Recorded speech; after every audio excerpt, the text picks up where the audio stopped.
You're listening to On Shifting Ground from Commonwealth Club, World Affairs, and KQED. I'm Ray Suarez. Apart from hard and fast things like today's close of the S&P 500, the temperature today in Chicago or Dallas or Des Moines, there are things that are harder to quantify, harder to measure, intangibles. When you cover politics, the ground is littered with those intangibles: a candidate's likability, a voter's mood, or, scaled up, the national mood, a collective fantasy created, assembled, the way grains of sand make a beach, by piling up data from a couple of 100 million people taking their own emotional temperature. From 2020 to 2024, the American people watched 1 million of their neighbors die, while millions more got sick. They watched unemployment rise and the value of their retirement savings decline. People who wanted to buy a house saw the rising cost of borrowing put some homes out of reach, while countless others already in homes saw those places appreciate in a way that meant they wouldn't even be able to afford to buy the place they live in today. Slaughtered chicken flocks made eggs expensive. Supply chain problems made first animal feed, then meat expensive. Gasoline prices strained budgets for people with big vehicles or long commutes. And we ended up in a pretty sour place. So sour that even when the price of eggs went down and the price of gas went down and incomes rose, and the stock market recovered, then soared to record levels, those old bad feelings remained, creating a big opening for some politicians and an uncomfortable dance for others. They all have to play their hand with you, this huge, dissatisfied audience watching.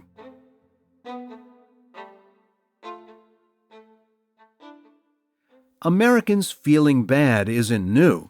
I've seen it for decades, but recently, I've been working on a democracy project that's taken me from large urban centers to some of America's most isolated rural communities, and I've noticed this crippling mood of pessimism is everywhere. Name the issue: public safety, unpopular foreign wars, immigration, the economy. Virtually everyone is afraid of what might happen to this country if their own candidate isn't elected, and that's deepening the chasm between the two Americas. At this point, can people even believe our problems are fixable, or are they unalterably convinced the country simply lost its way? This is what we'll try to answer throughout this political year, whether the facts disprove our fears, by talking directly to people in communities large and small across the U.S. And every month, we're going to dive into an issue that's going to drive the 2024 presidential election in November. When we kicked off this special election series, we started with the most fundamental questions. Just why do Americans feel so bad? And is a majority right when it says the U.S. is going in the wrong direction? And at the beginning of this journey, all the way back in January, we turned to a voter who had just cast his ballot in the Iowa Republican caucus. Phil, and the rest of us, had no idea Donald Trump would be found guilty of election interference, or that Joe Biden's candidacy would be melting down just a few months before November. But his story reminds us of why so many voters feel frustrated about their options for the White House. Presently, I'm working 3 jobs. I'm closing my business of 30 years, and my business went through a 1,000-year flood in 2008. I went through economic ups and downs before, but now, thank God, I got my daughter through college, and she's out on her own and doing well that way. Phil Hemingway lives in Johnson County, Iowa, the only county in the state where Donald Trump didn't take home the win. Nikki Haley won Johnson County by a single vote. Like many of his fellow Americans, Phil feels like the U.S. economy just doesn't work for people like him, no matter how hard he works. In a time when I was hoping to kick back a little bit and enjoy the fruits of my labor, I'm working 3 jobs. It hits home for me, and like I say, it was a business that I had great success with, and it's just that this inflationary period has made it impossible to maintain it. And so now I'm working for other people. While campaigning in Pennsylvania, President Biden claimed he's been better for small businesses than his predecessor was, and that, quote, everybody's doing better. It's just beginning to sink in. But this recovery hasn't trickled down in time to save Phil's auto and truck repair shop. I'm chief cook and bottle washer in my shop, and really I'm kind of a dinosaur that way anyway, because most shops are multiple technicians and things like that, but I just always enjoyed working by myself and have done it my whole life. So I'm kind of clinging to a model that its days have passed.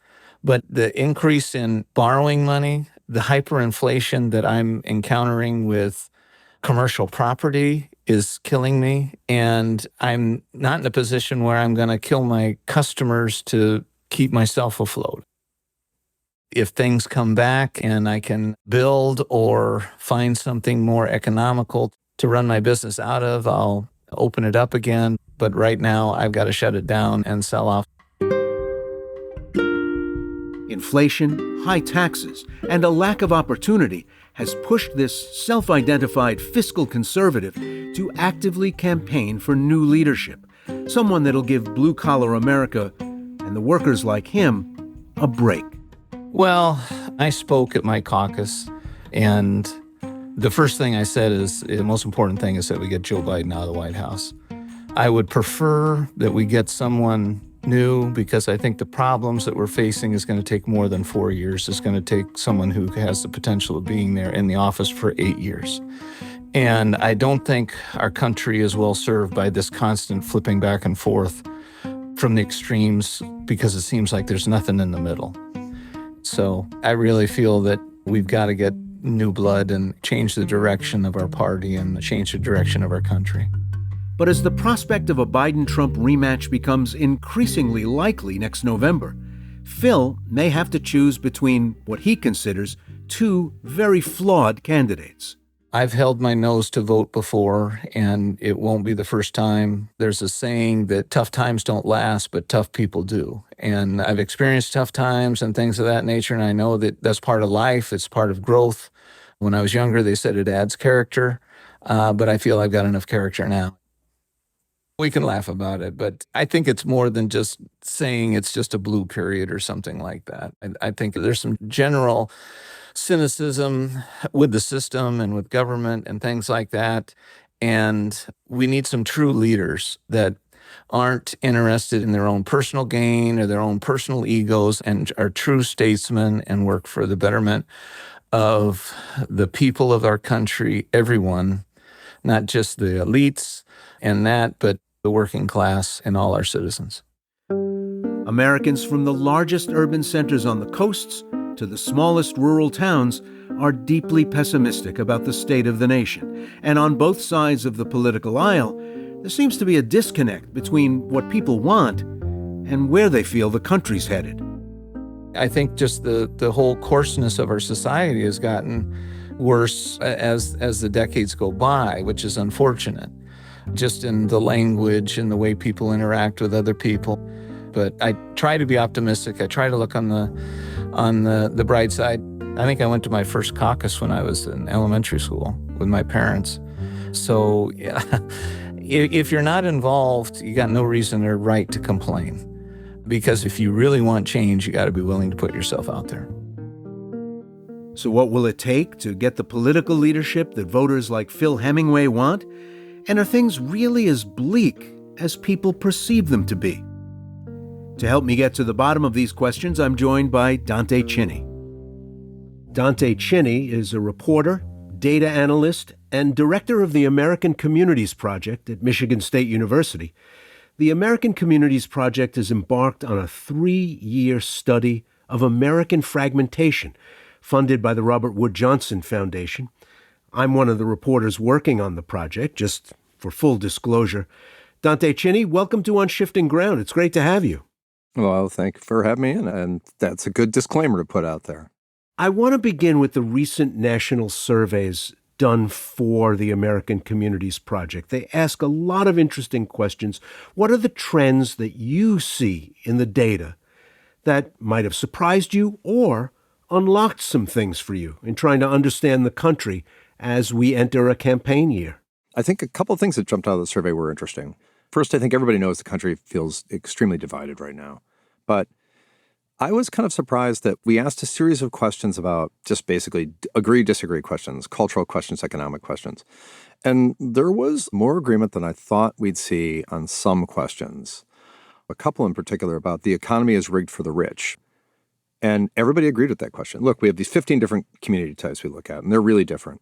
They range everything from big cities and urban suburbs and college towns to rural middle America, aging farmlands. And the idea that everybody agreed on that question really surprised me. I mean, even places really that are winning, that are the winners, quote unquote, in the new economy, felt the economy was rigged for the rich. That was interesting to me.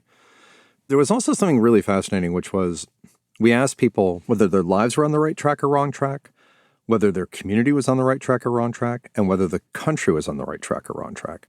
Some of these communities are really struggling. They're having a harder time. They've got problems with opioids. They've got unemployment rates. Though unemployment's pretty good everywhere right now, but lower household incomes, places that look like they're struggling more. Everybody agreed. Over 70, I want to say 75% agreed that their lives were on the right track. Every one of these places, even when lives look a little difficult in the data. And then everybody agreed that the country was on the wrong track. So again, like these are places where they view the world very differently. Their economic circumstances are very different. And yet, on these two questions, is your life on the right track, wrong track? Is the country on the right track, wrong track? They were all in agreement. So the idea that everybody thinks the country's on the wrong track is strange, because how can that be? Here's what jumps out at me from that. You and I have both been reporters a long time. And one of the sort of human nature tendencies that people have is to universalize their own experience, to assume that a lot of other people must feel the way they feel. Yep. And here we are in question after question. When asked to assess where things were at socially, politically, economically, when you drew the circle very small, things were pretty good. But then that tendency for people to universalize their own experience crumbled because they assumed that things were terrible everywhere else. My life's in pretty good shape, but it's very bad in other places. Yeah, absolutely. I just came back from a reporting trip where we did this last week. We went to Manhattan, like New York. And we asked like 10, 15 people there, are their lives on the right track? Is the right track, wrong track? Is the country on the right track, wrong track? And then we went way out to this community called Chenango, New York, which is very small. It's about 3.5 hours north and west of New York. There's not a lot around there, frankly. Sort of in that region near the Pennsylvania border. Right. And I don't want to spoil too much what we're going to report, but like I got the feeling talking to people that their lives are on the right track because they felt responsible for their lives in some way. They're like, I'm where I am and I'm okay with this. I'm where I want to be. Like, these are the choices I've made. And the stuff about the country felt more like, I don't have any control over this and it's scary. I will say both places we went, and obviously Manhattan is very, very, very Democratic, and Chenango County is very Republican, less Republican than New York is Democratic, but still very Republican. And voters in these places, Democrats and Republicans, were both really scared of what happens after 2024. And that tells us that this year could be very tense, because you're talking about people thinking that, what the country is going to be, the future of the country in the broadest sense, is really hinges on what happens next November. Speaking of elections, you were in Iowa to kick off the whole shebang. Iowa is a place that's older, whiter, more congregationally affiliated than the rest of America, especially among Republicans. But with what you know from the national surveys, taking that in your head out to Des Moines, what was the experience?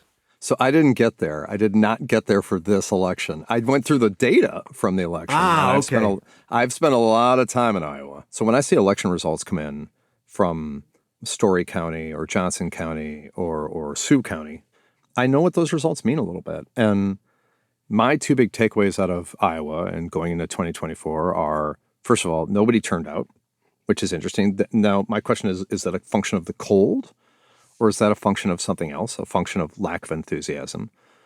And then the other thing that really surprised me is looking at the results from Iowa. You can do this just by looking at a map at the county level. There was only one county Donald Trump didn't win. It was Johnson County, which is the home of the University of Iowa. And, Nikki Haley won it by one vote, literally by a single vote. The fact that county was that close, that, Donald Trump has struggled in the past, even in Republican primary, with counties that are better educated, wealthier a little bit. That is the only county in the entire state that Trump didn't win. When I looked at those results, I felt like, okay, this feels like this is over. This nominating campaign is over. This is Donald Trump's Republican Party now. Now, what that means for the general, I don't know, but we're going to have to see. But there is also a fascinating tendency among voters from all parties, but certainly among Republican voters, to simply report that they are not feeling any of the positive trends in the economy, whether it's rising wages or dropping unemployment or the dropping price of gas. Whatever the metric you use is, Republican voters say they're not feeling it. From what you know from American Communities data and the way you're looking at the way this could all roll out now, this has implications not just for Nikki Haley and Donald Trump, but for Joe Biden and the United States as well. This trend, we started noticing this even when Obama was president. It used to be the way the economy went led to your political convictions, and increasingly it looked like your political convictions led to what you thought the economy was doing. So if you're a Republican and there's a Democrat in the White House, then the economy wasn't good. And if you're a Democrat and there's a Republican in the White House, same thing, economy wasn't good. There are some exceptions I see in our data. These places we call the exurbs, like they're Republican, but they really are doing pretty well. And I think they complain about inflation a little bit. Now, I haven't gone deep into the data on this a little bit, but they can't really complain about incomes. Their incomes are really pretty good. They're actually doing quite well. The places that say they're struggling the most, when I look at the data, tend to be these places that are evangelical communities, rural middle America, aging farmlands. But what this all means for the country going forward is it's discouraging because, look, if we can't agree on common definitions of reality and what's really happening in the country, I don't know how we fix anything. And that's why we started this work on fragmentation, this idea that look, we can all agree there are problems in this country. And that's even the first thing we talked about when we got on here, talk about, the economy's rigged for the rich. Everybody thinks that. Okay, that's interesting. But then you get to the question of how do you fix that? And I think that's what's important about the work we're doing now, because the survey data are great because they tell us a lot, but it's when you go out in the field and talk to people that you understand what the numbers actually mean. And somehow you want to come away encouraged. You want to come away from these meetings feeling encouraged. And it's hard. Like when we were coming back from New York on Friday, these 2 trips to New York, I really came away feeling like, finding a common reality is going to be hard. It's going to be really hard in this country. And I think the thing we're going to have to do actually is agree that we don't agree and find some way to meet in the middle in other ways. And I think there might be a way to do that, but it looks hard to me. That split vision of the country that we were talking about earlier was in evidence when I came back from the Ozarks. The median household income is pretty far below the national median, literally $20,000 per household below it. But it should be mentioned, the cost of living is also significantly lower as well in these places. Yeah. But we saw even in evangelical hubs that split vision where people reported in their home things were pretty good, but the country is definitely in a bad way. And there was a little bit of resentment, a little bit of isolation in the data where they feel like they are divorced from the rest of the national experience. And I always knew the chasm was there, but some of it is now self-imposed. Right, exactly. It's going to be impossible to get people out of these bubbles. I'm just telling you right now, but we've got to be able to take them into other people's bubbles to at least show them that their thoughts about the other bubbles people live in are misguided as well. You go to some of these rural communities and they think like college towns are just full of everybody there is a communist, everybody there is a socialist. And it's just like, it's way more complicated than that. But that's what they've had drilled in their heads. And the work we have to do with this project and the work that you're helping with and the work we're doing, I'm hoping, or we hope anyway, is we're taking people inside these bubbles. I don't know if we're going to be able to pop the bubbles. I don't know, it's not going to fix everything, but it's kind of an important first step to having any kind of understanding. And I guess that's the mission, right? Well, part of it is when I try to noodle this myself, I think about the element of choice. You live that way. I may not want to live that way, but okay, that's great that you can live there and live the way you want to live. I don't want to live there. If these two Americas could say that to each other, that would be a lot healthier than what they're sort of hurling at each other right now. I'm completely with you because I agree. Like, it has to be more of a live and let live. I mean, that has to be what America's about. It has to be. The problem is when you go to some of these communities, they feel that we're throwing something down their throat. And they're just like, why are you pushing that on us? And it's like, I'm not pushing anything on you. But they feel that, like, I can't escape from the world that you're pushing on me. And the weird thing is, as segregated as we've all become, there are ways around it through these phones and these digital media we have that give you not a picture of reality, but give you a picture of a sliver of reality or just a little bit of what a place is like. And then that becomes the stand-in for what that place is. And that's difficult. And I think that's making everything a lot harder. When you talk about the unease that people are looking at 2024 with, what do you think's contributing to that? What gets us to here from the last two highly contentious, hard-fought national races? Well, first of all, I think that people are right in that the country's changing. And like the speed of change it's growing. Things are moving more and more rapidly. I think that's fair. I'm not sure what to do about it.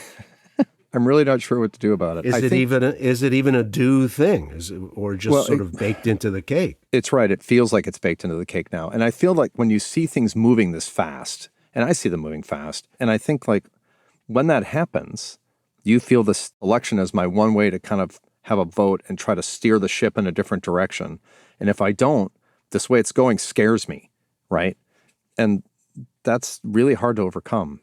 Look, I don't think this is going to be like, we're going to have this election, we're going to have a civil war. I don't believe in any of that. I don't believe that stuff.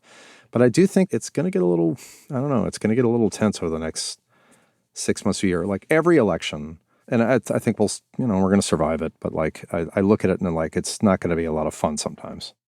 As a guy who's been looking at this country in the way you have for these past 2 decades, are you now in a different place from where you were when you started and maybe worried a little bit more about what that fragmentation is? So worried is an interesting word. I don't know if I'm completely worried. I'll say this when I travel around the country now, and maybe you have this feeling too. This is a huge country. It's just gigantic. And like, I look at the country now and I wonder sometimes when I go out, like, how did we ever think this was one thing? Maybe this sounds really cynical but I don't mean it that way. I really don't. I hear people talk about the soul of America. Well, that's not the soul of America. I'm like, please stop. Okay. Just stop. The United States is like 330 million people. It's urban, it's rural, it's got all suburban, it's got all these different types of place in it. Don't talk to me about the soul of America. You think you know the soul of America? Okay, go to where you went, Ray. Go to where you went. Go to like Southwestern Missouri. Then go to New York City. Then go to Chicago. Talk to different people, and you try to tell me very simply what the soul of America is. There was one thing that really surprised me in the survey was this. We asked people, true or false, yes or no, agree or disagree. Americans have more in common than is commonly believed. And in every one of these types, people said they believed that. They agreed with that question, or they agreed with that statement. That surprised me. You noted that worried is a complicated word. Yeah. And yet, hearing that, the belief that we have more in common than we even commonly believe, maybe the flip side is that it's reassuring to hear that. I don't want to be a foreigner in my own country. I'm a Puerto Rican guy from Brooklyn. I grew up the way I grew up, but I feel I don't want to live in a country where I'm like a foreigner in various places I go. I'm just another American who's from a different place.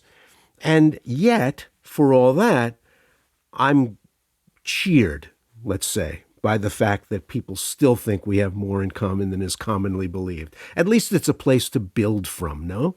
I agree. I will say, generally, looking at the survey, When the questions were about economics and fairness, and in terms of economic fairness, making sure everybody is taken care of, there were questions even among conservative communities where they leaned liberal, more liberal than I thought they were. This was very, very, very interesting.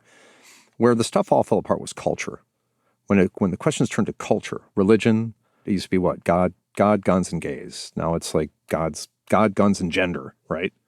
Those things are where the country is still really divided. So I'm less worried about it in the end. Like when I say I'm not as worried about it, I think we'll find our way out of this, but it's not a simple fix. And it isn't like to say like, after we're one America after all. I mean, I'm curious what you think about that when you hear that now, we're one America after all. You go out there.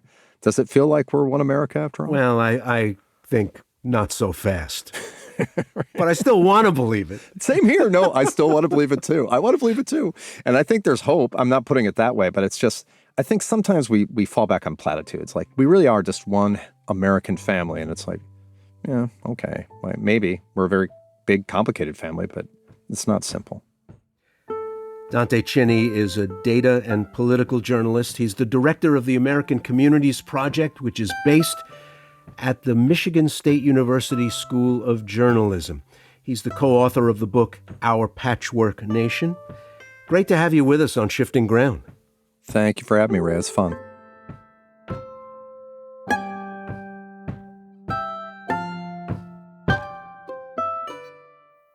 You're listening to On Shifting Ground, produced by Commonwealth Club World Affairs in San Francisco.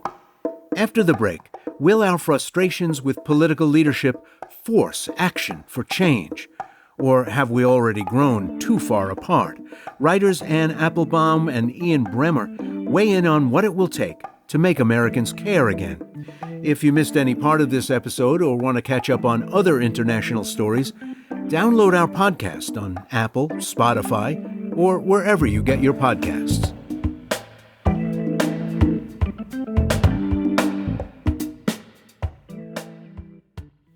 This is On Shifting Ground. I'm Ray Suarez. How Americans are feeling about our country's future is a complicated story, but there's a clear plot line. Everyone agrees that there is a problem, sure, but we seemingly all disagree about what exactly the problems are and why we're in this mess. How do Americans of all political stripes go about getting on the same page again? Is the problem purely political, or does the issue of our democracy's fragility run much deeper? A problem that's rooted in how we each come to conclusions about the state of the country. I hope you'll indulge me a moment for a chapter from U.S. history. After America fended off the British attacks of the War of 1812 and bought itself what felt like some breathing room to develop as a nation, the country embarked on what came to be known as the Era of Good Feelings. It lasted less than 20 years, but it's a name that now, 200 years later, might sound almost Pollyanna-ish. Can you imagine calling any recent time in America by a similar name? As I read social science data and polling and economic statistics, watch the snarly traffic on social media and the simple-mindedness of so much mass media, I wonder if we're not now in the era of bad feelings. Bad feelings that feed on themselves, that look impermeable, non-negotiable, and in a lot of ways justified. My guests have been thinking and writing and talking about what we're like at the moment, 9 months and change from a national election. So I think that might have teed them up.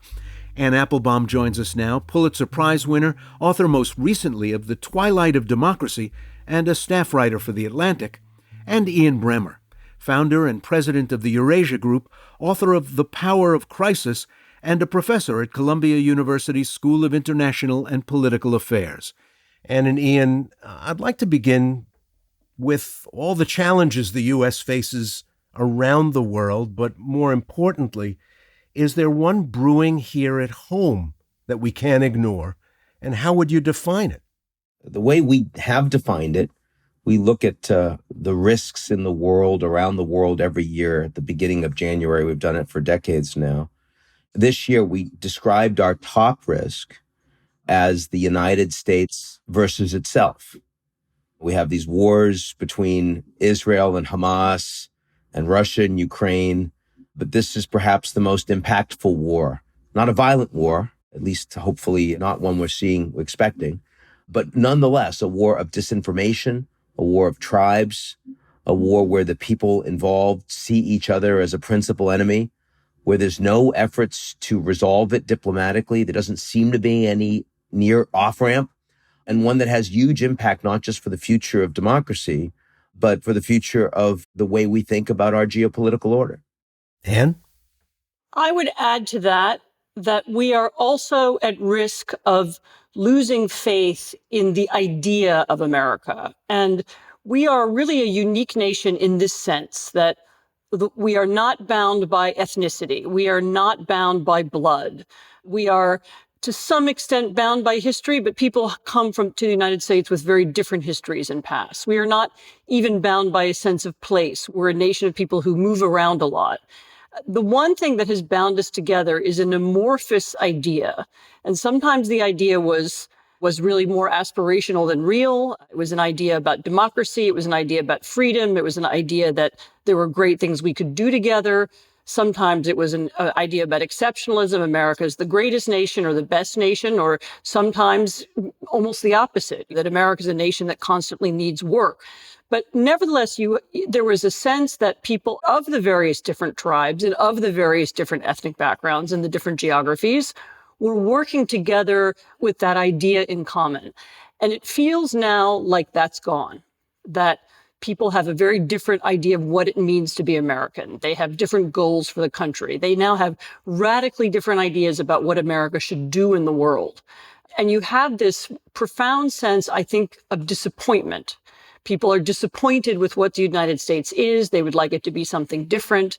And in that disappointment, they no longer see the value of working together to build something. And that, I think, is, as Ian said, that's the greatest risk, that we lose that common sense of purpose. And is there something more than the normal ebb and flow, the commas, colons, and ellipses that nations go through, good times and bad times? Is there something different about now? So it's funny, if you look back into American history, you can find other moments like this one. So this isn't unique. And of course, horrifyingly, if you read the history of the years leading up to the Civil War, it feels a lot like what we're living in now, where you have very different ideas about the direction the country should go in. You have violent clashes. You have really angry rhetoric. And then eventually you have one part of the country saying, we don't even want to be in this anymore. So it's not unique in the history of the United States. It's unique, I would say, in the history of the post-war period. The United States has just been through, if you look back over the last 100 years, a period of really extraordinary success, starting from 1945, and then somehow emphasized and accelerated by 1989, when you had the collapse of communism and this brief feeling that our political system was somehow the best or somehow inevitable. This was the moment of Frank Fukuyama's famous essay, History is Over. And even though he didn't really write that, the reason why that idea became so popular was because people wanted it to be true and they felt it was true. We'd achieved something stable. And I think what happened in the last several decades was that we forgot that democracy is not inevitable, that nothing is forever, and that nations and political projects require constant work. And people stopped working on the idea of the United States. And I think that's the result we have now. So it's not unique in our history, but it's unique for all of us, for everybody who's been alive in the last 60 or 70 years. Ian, for years covering campaigns, I had consultants and party pros and analysts tell me that for Americans, optimism sells, that gloomy and pessimistic candidates lose, that voters bite on hope. And when I watched the recent Republican primary debates unfold over the last several months, I figured these people are getting very different advice or have a very different theory of what to tell voters. But it wasn't that optimism sells. It was a very dire, very dreary view of the country we've become. Yeah, and we have to ask ourselves why that is. Clearly, inequality in the United States has been growing, and we've been talking about this for decades, how the middle classes and working classes and advanced industrial democracies were getting hollowed out by free trade and automation, and they got angry as a consequence. And then we looked at how demographics have changed, and people feel like the country's not theirs anymore, and you can weaponize that. These people are getting opportunities, but what about me? What about the white, comparatively undereducated or even reasonably well educated, but don't feel like the country's mine anymore? So that's a piece of it too. But those things are happening in other countries too, not just the US. So you have to ask, why is it uniquely challenging in the US? Why have we gone into an environment where the US feels so much more ennui, so much more politically broken, as Anne says, so much more willingness to say we don't know what our country stands for anymore, fundamentally questioning it? And if I had to point to one issue, I'd think about how nurture is going away and is being replaced in the US by algorithm to a much greater extent than any other country. We've seen over the last decades that it's not just belief in our political institutions that have eroded. It's also our media. It's also our public school system. It's also the church. It's all of these institutions that surround individual human beings and help to make us into civic-minded adults that you and I and Anne, we grew up with. We grew up with Little League, and we grew up with junior achievement. We grew up with a public school system and even a less atomized family. And as church membership is going down and community institutions are falling away, for a while they weren't getting replaced by anything, but now they are. Now they're being replaced by algorithms that are the way that we interact with other people through our smartphones, the way we get our information. And that actually is not driven by optimism at all. That's driven by polarization and like for like and anger and fear. And that is exactly what the successful anti-establishment candidates are tapping into. This is a very complex challenge, but for me, the single biggest thing that's been happening since I was a kid to when I'm an adult today in the United States is that. And you've been writing and talking a lot about how people form their impressions of what's going on. The U.S. came out of the pandemic slowly but steadily. We may not be doing great, but there's a lot of foundation stones on which to build whatever's coming next. Yet the story we seem to be telling ourselves is different in content, in tone, of decline and disarray, of inability to act, inability to make common cause. What do you make of all of that? Here, I'm going to agree with Ian. I've also written extensively about how social media changes perceptions, but also how it sets the rules for discourse. In the olden days, the rules for democracy were created by the rules of a parliament. Somebody is allowed to speak, and then the next person is allowed to speak. There's a set of agreements about how we come to an agreement and so on. The rules for discourse now are completely different. They're not based on the idea that we should somehow create a consensus. They're now rules that are set by social media companies in order to make money. And their money-making system requires that we stay online as long as possible. And the way that we are kept online is through, as Ian said, division, anger, emotion. It's also incredibly compelling in a way that watching a parliament debate or even watching an old-fashioned television debate is not. It draws us in.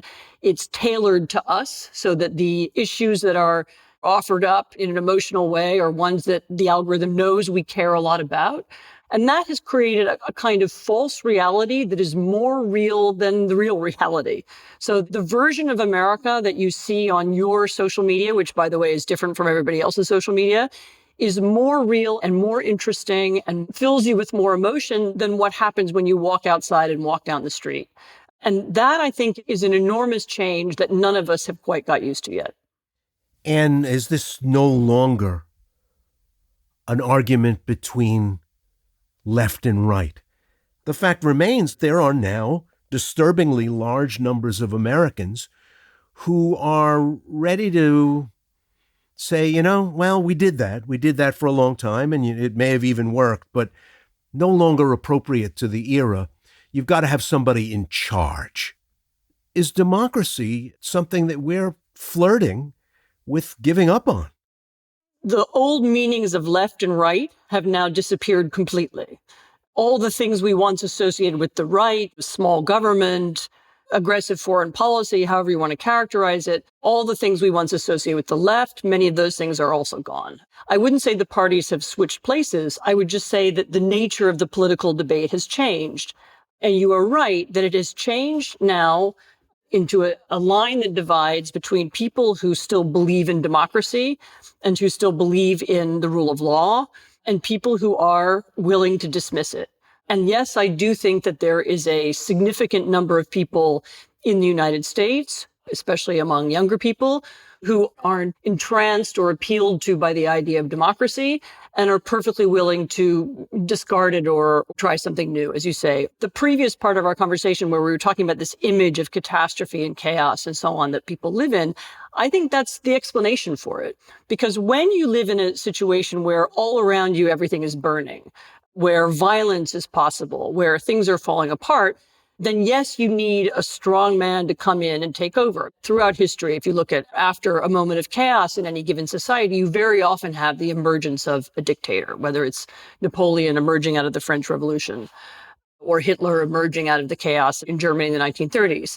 And you have a moment like that now in the United States, where because people believe we live in this crisis, because they're convinced that something apocalyptic is about to happen, they feel the need for someone who can pull everyone together. And I think it's also a need for silence. People are bothered by this constant back and forth, and people are irritated by partisanship. And again, polling and psychological study and so on backs this up. There are some people who don't like the idea of cacophony and loud noise of partisan debate. And those people in particular would like everyone to just shut up, put one person in charge, eliminate all this other stuff, forget separation of powers or balancing out, and just have one person decide everything. And yes, I do think we are at a moment when a significant number of Americans, whether they know it or not, whether they would use that language or not, would be fine with that outcome. Ian, do you agree? Are large numbers of us now ready to at least loosen our grip on that whole consent of the governed thing? I'd put it a little differently. Most Trump supporters are looking for someone who is most capable of taking the fight against who they see as a common enemy, whatever the them is. And Trump, whatever you think about his morals, about his alleged crimes, about his background, about his values, there's no question in my mind that he is more effective and willing to take the fight against the enemies than anybody else. Everyone else is a sad and shallow second to that. So if you're angry and you feel like there are a group of political actors that are wronging you and you want them hurt and punished and maybe even broken, then Trump is your guy. And that is the nature of a grievance-based campaign. And that's why I think the GOP has become his party. He's going to get the nomination, and there's a pretty good chance he's going to win.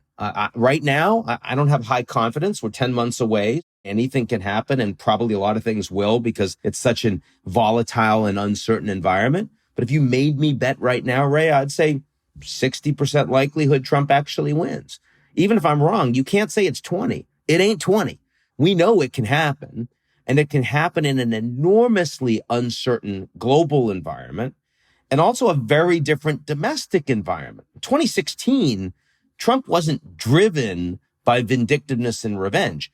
2024, he's probably going to be convicted before he's president in Washington, D.C. He's going to need to undo those investigations, those indictments. He's going to need to politicize the Department of Justice, the FBI, the IRS.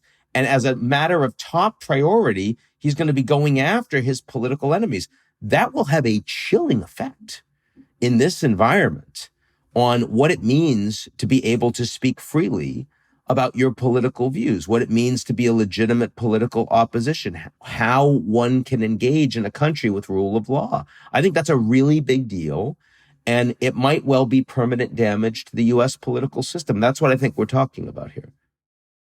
And yet, Anne, in the Kenner Lecture at Lehigh University, while you gave a pretty sobering portrait of the state of play, I found it also shot through with idealism and a kind of reassurance that even given what Ian just said, things can get turned around, things can get better, that hope and confidence are ingredients in doing that.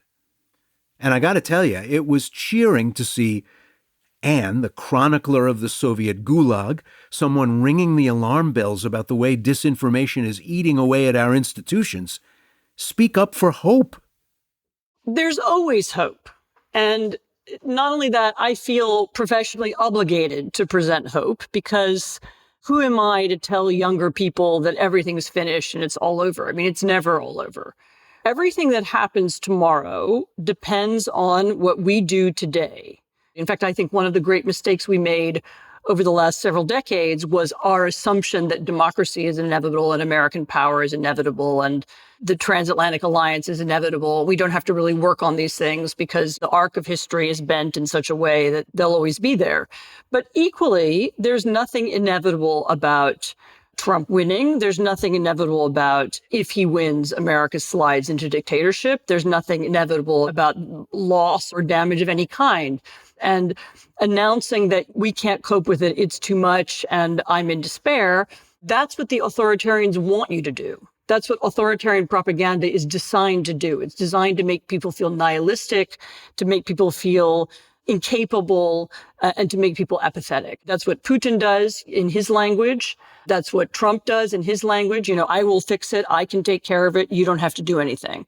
And a healthy democracy, or even a democracy that would like to become healthy again, requires, not just people in politics and not just people in journalism, but ordinary people to say, what can I do and how can I contribute?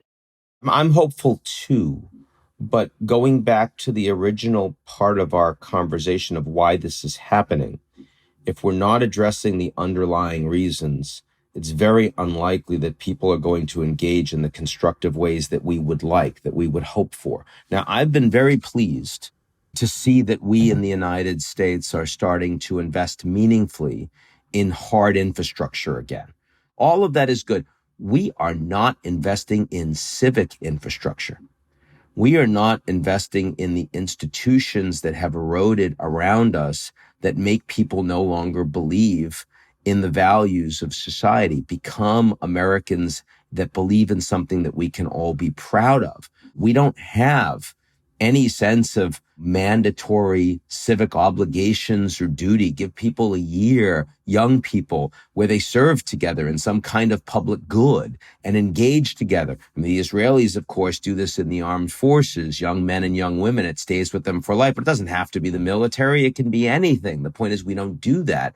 We're not investing in the soft institutions that actually create the firmament, that make us stewards, that make us good parents, that make us think about the next generation. We're not doing that at all. I sometimes wonder if our abundant confidence as a people might have had a downside. I grew up as part of a generation, a Cold War kid, on the idea that the United States just wasn't like other places, that whole rise and fall in history, that we weren't subject to the law of gravity like other places in the world. It was kind of crazy, but looking back on it, I wonder if it was useful, or did it leave us kind of blinded to the bad things that can and do happen to nations and their people? So this is what I meant by inevitability. We had this feeling that democracy was something like water coming out of the tap. You didn't actually have to do anything. If you needed water, you switch the tap, it comes out. You don't have to go to the well and walk 100 miles in order to get it and put it in a bucket. And you don't have to think about where the water comes from. And democracy became this kind of backdrop. It's something that professionals did. Joan Didion once wrote very brilliantly about this, that she once went on a presidential plane and people were surprised to see her there. She was a fiction writer. What are you doing here? This is not your thing. So you needed some kind of expertise to do politics, and everybody else maybe showed up to vote every 4 years. Otherwise didn't have to worry about it. They could go off and do business or make money or paint paintings or whatever. And I think rediscovering the idea that actually Americans had for a lot of their history, and that many other democracies still have, that democracy is fragile and that the freedom that it guarantees is always in danger. And that if you don't do something about it, whether it's rebuilding the infrastructure or participating in local politics, we simply need to understand that if we don't participate, we can lose it. Ian, take us home. Did we do ourselves a favor with that "we can do anything, we're Americans" idea? I used to love those polls that showed that the average American, like 90% of them, thought that they could be in the top 10% or 1% of earners over the course of their lifetime. This is incredible intrinsic enthusiasm that was really aligned with the American dream. The people came here and you built it. And the United States was the most powerful country in the world and provided unique opportunities that you would not have anywhere else. There was a massive amount of upward mobility. I think that was a great thing for the American people to have that level of enthusiasm. But the government has to perform in order for that enthusiasm to bear out. The social contract has to work. We can't forget about the well-being of the average Americans. We have to continue to invest in rural areas. We have to invest in opportunities for upward mobility. We can't allow our institutions to become sclerotic and controlled by powerful, wealthy people. We can't allow money to determine access to opportunities. So if you're going to have that level of optimism and enthusiasm in your country, you've got to actually be ensuring that it bears out, at least in part, in reality. And that failure over the course of a couple of generations is starting to bear real consequences on our society. Ian Bremmer is the founder and president of the Eurasia Group and G0 Media. His most recent book is The Power of Crisis. Good to talk to you, Ian. You too. And Ann Applebaum is a staff writer for The Atlantic. Her latest book is The Twilight of Democracy. Thanks for joining us. Thank you.